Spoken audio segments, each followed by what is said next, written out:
পৃথিবীর সবচেয়ে দামি বস্তু হচ্ছে মহিলা, পৃথিবীর সবচেয়ে সম্মানী বস্তু হচ্ছে মহিলা, পৃথিবীর সবচেয়ে উত্তম বস্তু হচ্ছে মহিলা, শান্তি দেওয়ার বস্তু হচ্ছে মহিলা, তৃপ্তি দেওয়ার বস্তু হচ্ছে মহিলা, সার্বিক সুবিধা দেওয়ার বস্তু হচ্ছে মহিলা।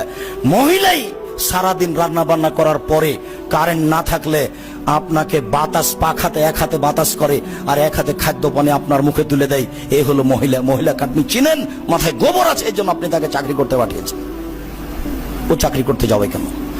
সর্ব ধরনের সুবিধার জন্য হচ্ছে মহিলা, সর্ব ধরনের কল্যাণের জন্য হচ্ছে মহিলা, সুখ শান্তি তৃপ্তির জন্য হচ্ছে মহিলা। আল্লাহ তাআলা তাকে এই জন্যই সৃষ্টি করেছেন। সে অশুভ ফল হতে পারে কি করে? ছি ছি ছি ছি ছি ছি।